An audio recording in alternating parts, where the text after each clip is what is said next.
Hello,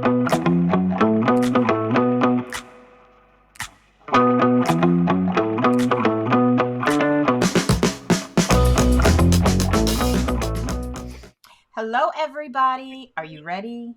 It is time for our next interview with a BIC. I really am enjoying this, and I hope you are too. So today I want to talk to Kyle Williams, who is a BIC. He is an awesome BIC, and I think he's got a really a lot of good things to say, so I hope you all can catch some of it. So Kyle, welcome. Thank you for being here. Thank you for having me on. Hey, I'm excited. Yay, me too. So tell me about your company. Where are you? Who are you? Just tell me something besides that amazing accent of yours. Sure. Yeah, as you can tell, I'm not a native North Carolinian, and so sometimes that throws people off. But our company is called Flex Realty. We're based in Apex, but we are a virtual brokerage in terms of we do not have any physical office space. And we started up in September 2019, so just over a year or so now in business. Okay, now this virtual company, tell me about it. What does that mean? Yeah, and it's a really good point, because I think a lot more business models are starting to appear in the real estate space, and there is this debate regarding virtual brokerage and physical brokerage, brick and mortar as it's known.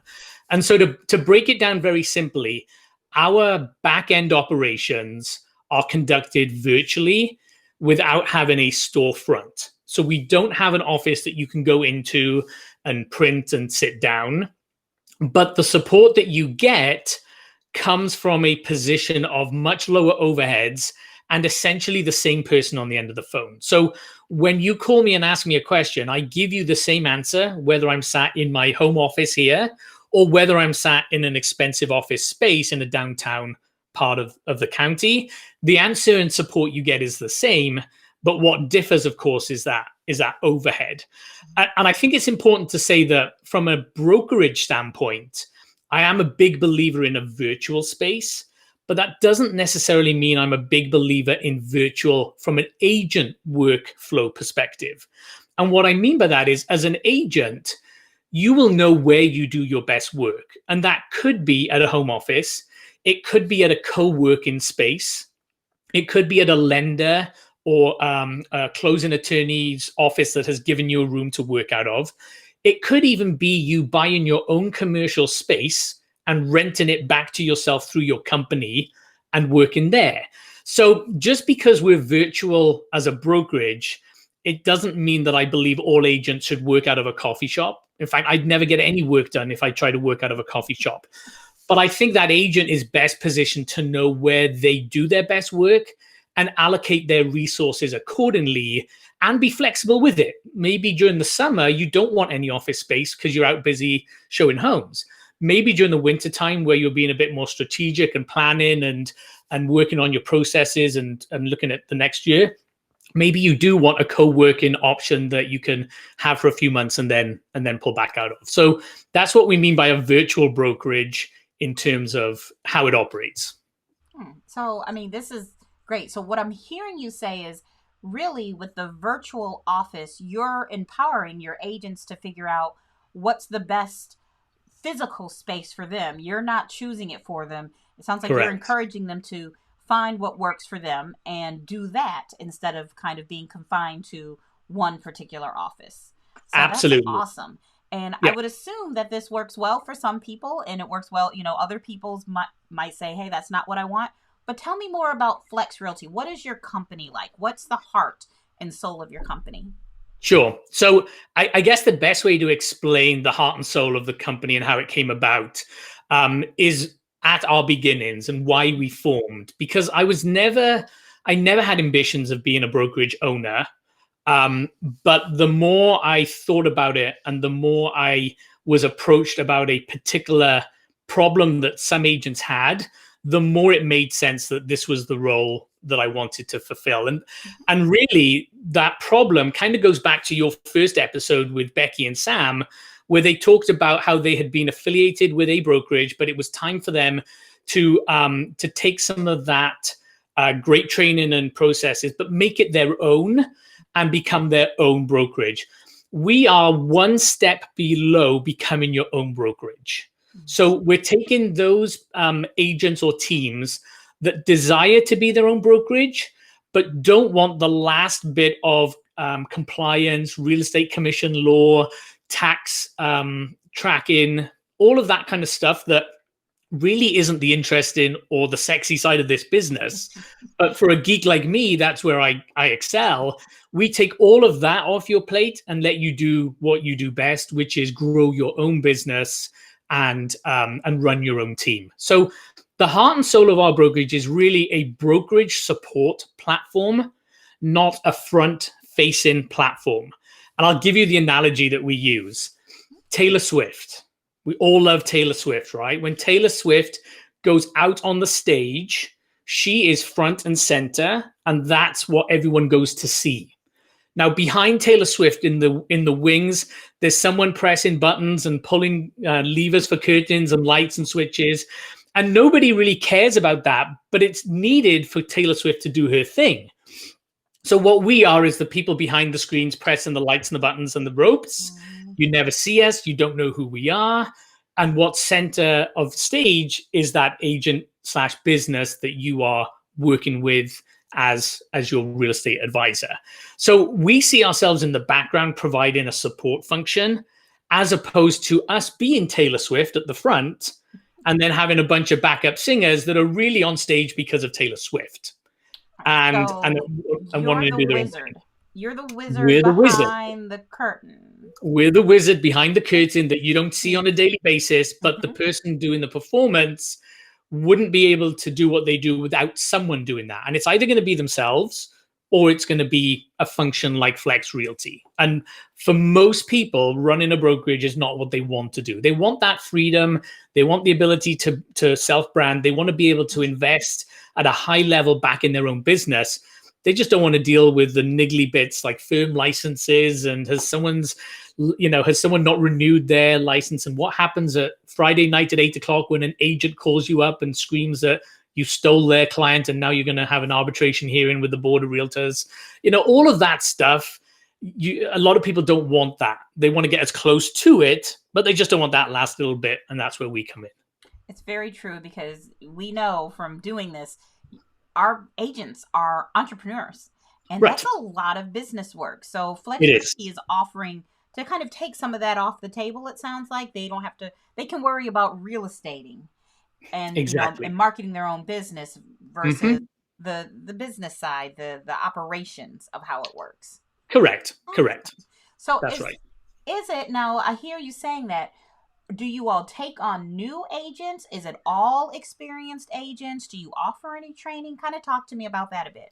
Great question. And so the fact of the matter is we are not a brokerage for everyone. We are not a brokerage for a brand new agent who's looking to start out on their own. And so the path to joining Flex Realty as a brand new agent with no previous sales history is through a team. So our teams are allowed to, I say allowed, our teams recruit brand new agents that are looking to get started in the industry and take on almost like that mentor role that you heard Chris and Nina talk about. They take on that mentor role, but with a much higher level of skin in the game in terms of lead generation and training and getting that agent up and running and successful. As a solo agent, we have a minimum production level of $2 million, and to be a full broker as well. And I'll talk about the reasons about that later too, to join us. And it's not for any kind of financial reason that we want someone to be there. We truly are a good fit for someone who knows what real estate means to them, and that we're a good fit for them. So we think that when you've hit that 2 million in sales volume over the last 12 months, you know what real estate's about, you have an idea of your business, and then you can consider us as a brokerage model that might fit. But before that, there's just so much in real estate, or so many different directions you could take your business, that you're probably better exploring them in a larger franchise that has very, very good training, like how to fill in the offer to purchase. What should those numbers look like? How do you open a lockbox? How do you make an appointment? Those things for a solo agent are better done at a larger franchise or larger organization, unless you come through one of our teams where they will take on that and they have their own training programs to make you successful. So, I mean, that's awesome, and I completely agree. I know from your history, you've worked at larger firms, you've worked at smaller firms. And one thing I would love to hear from you as a BIC is, what are some of the questions you ask an agent, whether they're brand new or they're experienced, to help them Mm-hmm. figure out, I don't know what I need. I don't know what I want. Like, can't you just take me and we figure it out together? Like, what questions do you ask people to help them figure this out? Yes. And so I'll preface my answer by saying that there is a spectrum of brokerages out there that are designed to take someone in that exact position and give them the opportunity to find out where their efforts best lie.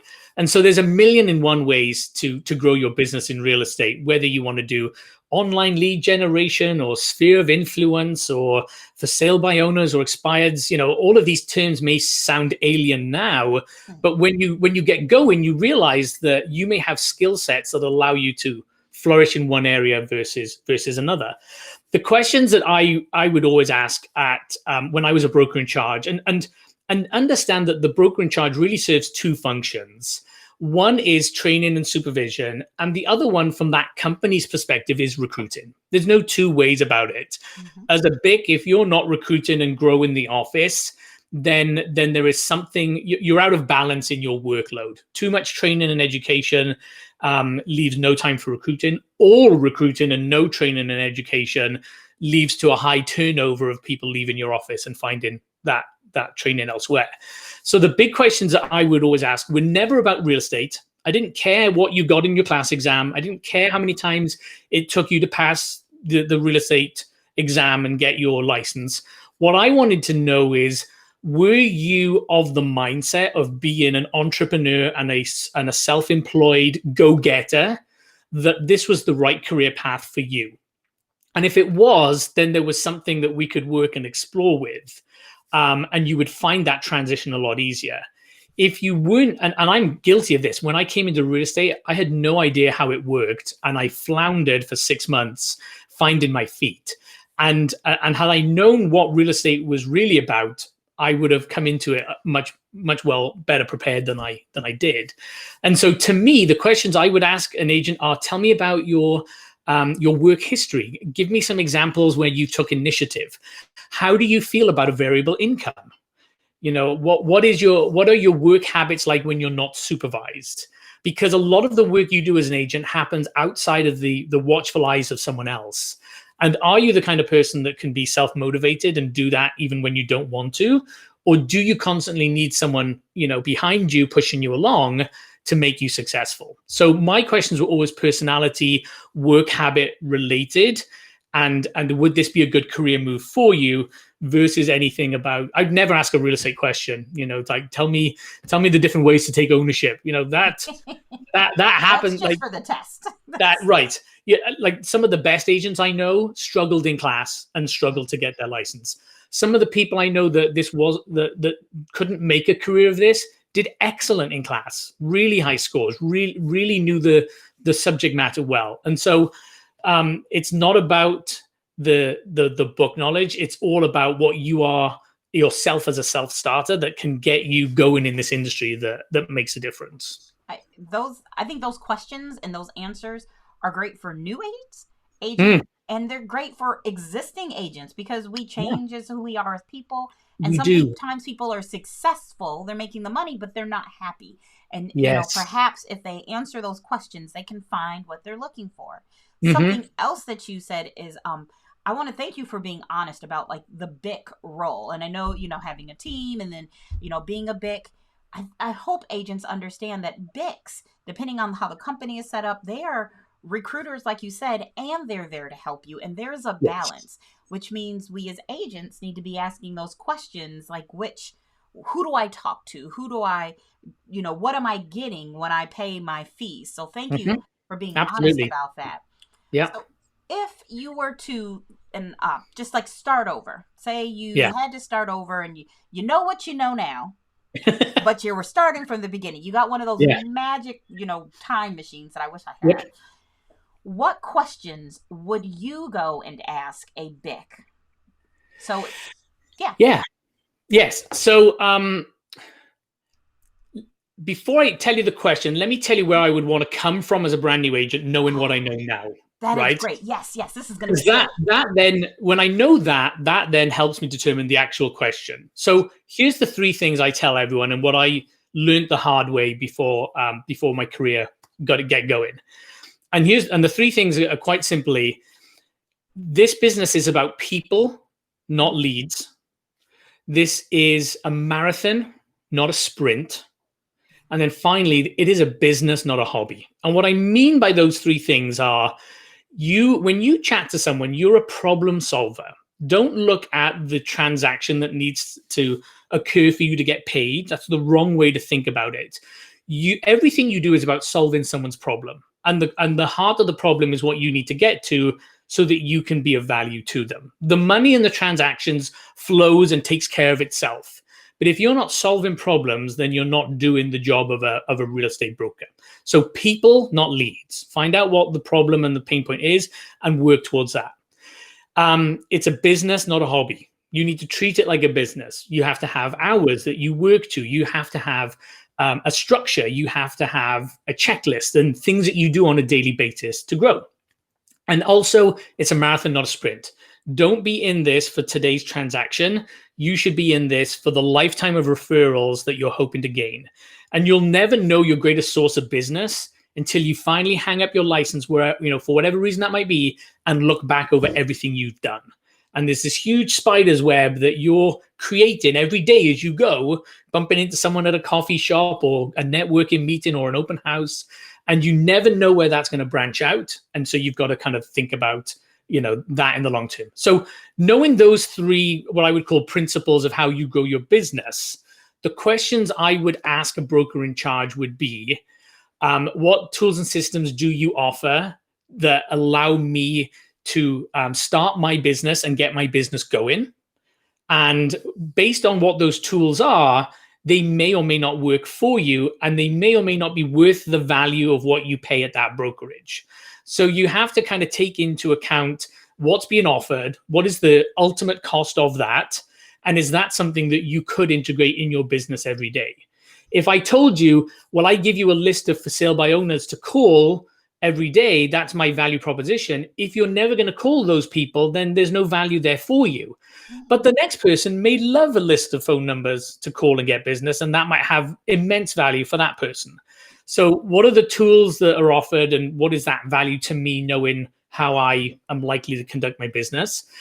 The other thing I would ask then is, what is it you do to help me learn the sales techniques that are important in real estate? This is that people, not transactions.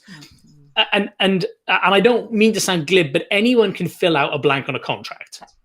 That's not where your value as an agent is. Your value as an agent is when someone says to you, we need a bigger house. Well, why is it you need a bigger house? Is it just you want a bigger square footage number on your tax bill? Or is it because you actually need a second full bathroom because the kids are at the age they're trying to share one, and that's driving you all crazy? So what is it that you can do as a company to help me develop the sales skills to solve people's problems, so I'll be more successful as a real estate broker going about my business? I think that's important. And then the last one, this is a kind of a business and not a hobby, and a marathon, not a sprint. What is it that you do outside of real estate that helps me grow as a business owner? Because the most important thing to know is not what you make, but what you keep. So what is it you do to help me structure my business that I could save thousands of dollars legally on my taxes, and therefore be able to reinvest in my business at a higher level? Versus, are you just sitting and waiting for the commission check to come in for you to take a split and kind of hope that I get this worked out and I'm good myself? So it needs to be a holistic approach to you running your business, in terms of what is it outside of the real estate side of things that you're going to do to help me become more successful as a business owner? Those are the things I'd hone in on as a new agent at a brokerage. And I mean, I think they're great. You nailed it on the head. Those are all questions I would ask.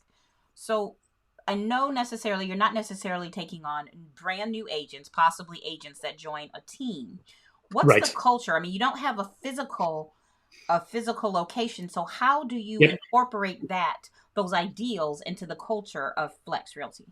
Yes. And so I always tell everyone that we're a virtual brokerage for our back end operations, but that doesn't mean that we shouldn't be in person as much as we can. So pre-COVID, what our routine looks like, or what it looked like, would be the first of every month we would meet at a new home community as a brokerage, have a presentation by the on-site sales agent to learn about that community and its inventory, and we would all get together and use that as a training opportunity and catch up on what's going on and what's happening going forward. The other thing that we do, which I'm really excited about, is that we have what we call a mastermind session once a quarter, where we go and rent out a conference room or somewhere like the Mainton Inn, and we bring in a guest speaker that the agents have asked for in terms of how to grow their business. So the last one we did was a local builder developer who came in and talked about the development process and how an agent can work with a local builder to be their representative. And you can imagine if you're a kind of a mid to top level producer, one of your next incremental gains is to have a neighborhood that you would be the agent for that builder. So this was really useful to chat to someone who's in that position and say, what are you looking for? What could I come to you with that would make it a valuable proposition? How does that world work? What do I need to be prepared for? And we do that once a quarter, and every agent comes to it. There are no top producers. Whether you joined last week or whether you've been with us since we started, everyone comes to those mastermind meetings. I want to go to that last mastermind meeting. I'm like, Yes. what? I don't even want to sell real estate anymore. I'm like, but I want to know I need to know these things. That is Yeah. amazing. Yep. So where So do you that's all. what's the future of Flex Realty? Where do you see this growing? What do you want this to be? I always said that this has a finite limit in terms of size, because when you call me up, I want to be able to know exactly what transaction you're talking about, and we jump straight in with whatever's going on or how that situation's progressed. I never want it to be a brokerage where you hang your license but you're forgotten about. You're really with us because of a personalized service that you're desiring that you can't necessarily get somewhere else.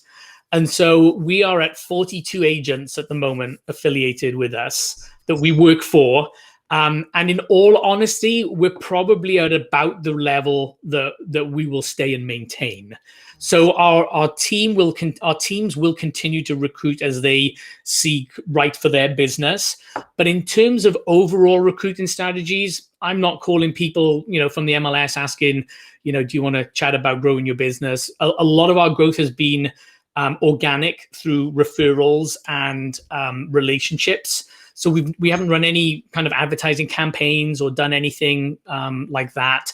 And I think we'll meander around our current level and stay where we are and just keep that level of service. The last thing I want to do is to end up with 200 people affiliated. Nobody gets what they joined for, and then we start disappointing on a level that we didn't live up to. So to me, that means capped growth, but it also means a satisfying level of reward too. I love when someone calls me that I already know what's going on in that transaction and we've talked about it. And I'll sacrifice growth for that any day of the week. So yeah. I love that you said that, because as I'm interviewing, you and different companies and different BICs, I want people to understand that there's different companies and those companies have different goals, just like Right. every agent has Yep. different goals. Your goal as a company is not to become the biggest and the baddest and the Nope. most of anything. You have a different approach, and that approach is just as valid. It's not better, it's not worse than any other company. And I hope you really kind of got right there to the heart of what I'm trying to do with this whole series, is get people to see that there are different ways and there's different companies. and Yeah. being Yeah. okay with whatever your dream and your definition of success is, and knowing there's options out there. You don't necessarily, if somebody wants to be a solo agent, that's good. If they want to be, a mega agent or, a team, that's Yep. cool too. So I love that. Yeah. All right. Yeah. Then let me ask a question. What is the one piece of golden nugget advice that you could give, let's say, an already existing agent? Maybe it's an agent watching this, they're at the 2 million, about to hit the 2 million mark. What's that golden nugget that you find that a lot of agents just need to be reminded of sometimes? Gosh. Easy question. Just gonna lob it out there. Yeah, yeah, and I always go back to those three kind of principles that I talked about. They're very easy to forget and lose track of. Mm. Um, I would say that when you run any business, you either consciously or subconsciously choose the direction that you're proceeding forward, and you're either coming from, what I have typically found, you're either coming from a position of abundance or a position of scarcity. And it's very easy for us in the heat of the moment to get caught up in a scarcity mindset. And I find that when people retreat into that scarcity mode, they inhibit their growth going forward. And when they come at it from a position of abundance, and that's what I really love about the agents that are affiliated with us, that we have an internal Facebook group that people will post on there all their ideas, their tips, their tricks, their great advice, knowing that anyone else could take that and run with it, and it doesn't necessarily affect the growth of their own business. And when you can kind of be free and open to that, and I know that's easier to do when things are on track and running well, and it's harder to do when when your back's up against the wall and things aren't going that good. But if you can always come back to that position of, where do I grow? And you always grow much more exponentially from that position of abundance than that position of scarcity. So if someone's at that 2 million and what's the one thing they need to be thinking of, it would be, what is it that you're doing in terms of that kind of abundance mindset that's helping you grow? Are you reaching out to every client you've ever worked with and asking, how can you help them? What is it they need during this period of a pandemic? Do they need someone to run out and grab groceries? Or do you need connecting with someone who can help you with financial advice or whatever it might be? If you're always coming back to that abundance, that you're in a position to help people, and that know that your growth in business will flow back to you as a result, then you'll break through any of those kind of glass ceilings that you perceive to be there, and it'll happen kind of effortlessly. You won't have done anything conscious, but the next thing you know, you've broken through to 4 to 6 to 8 million, and you really can't put your finger on why it happened, but it's because you were coming from a position of abundance. So that's the one thing I'd say. Keep thinking abundance. That's where it all flows from. All right, so we got to ask the question, and by we, I guess that's the royal we, royal me. If your team, if your business had a mascot, what would it be? Gosh. So I once worked for a real estate company, great company, who talked about a phrase called Rabid Squirrels. And I love that phrase. And so the rest of the Flex Realty family may not agree with me on it, but I would pick a scrappy, lean, small squirrel that just kind of does its own thing in the backyard, right? It doesn't make a big song and dance about it. It's chugging along. It does everything it needs to do to be prepared for the winter, and then you'll see it pop back up in the spring again. It's lean. It's efficient. It just does its thing. I know it's a rodent, and that's probably not the best kind of mascot to be having, but that squirrely type of work ethic and dogged determination, I think, is probably what we would pick as a mascot. No, one of the things I love about you, besides the accent, is once you stop listening to the accent, you always have so much depth behind what you're saying. Like, I love that about you. I can talk to you and have a real conversation, and it's like you don't have, not saying that you can't fluff, but you get to the heart of it, and I love that about you. So thank you for being willing to share your wealth and your knowledge with me and with people out there, and just showing them that there's more than one way to do something. We've acknowledged that you're not looking for, huge growth. You don't want people just calling you and be like, I all want to be on, part of Flex Realty. But there may be somebody out there that heard you and is thinking, maybe I want to get to know Kyle Williams and Flex Realty a little bit more. I think that I could be that next fit part of that family. Sure. How should they reach out to you? Can they email you? Is it okay if I give them your email address? Yeah, And what absolutely. is the email address? So the best email address would be kyle@flextransactions.com. All right. That's on the screen. People can see it now. They can reach me there. The other thing I'd say is, so we have a podcast, or I have a podcast that it's 95% real estate industry-wide specific. So, we talk about what happened with NAR and the Department of Justice recently with some antitrust things that have popped up. So if you wanted to just kind of learn more about our approach and what we, our kind of take on what's going on in the real estate world, you can head over to Spotify and just search Flex Realty. Our podcast will pop up there. I think it's in the Google store, and it's not quite in iTunes yet, but anywhere else that you get your podcast from, search Flex Realty, and then you can kind of hear a little bit about us. There might be the odd, hey, don't forget next week we got our client appreciation photos or something like that. But that's only 5% of what that podcast is. The rest of it is kind of taking things that are going on in the real estate industry or topics of concern about, defending your commission and things like that, and then putting them into a podcast format. So you can head over there, and I recommend listening to it on 1.5 speed, because it just sounds, for some reason, me on one times is too slow. Put it on 1.5 and it sounds a lot better. So yeah, check out our podcast as well. That would be a good way to learn more about us. I love the fact that you all even have a podcast. It is so many different variations on how you can help your agents. So Kyle, thank you again so much. I know that the watchers, the viewers have gotten so much out of this, just as I have. So thank you. And for everybody else, thank you for watching. I really hope you're finding the interviews with the BIC helpful, because I'm having fun. And at the end of the day, isn't that what really matters?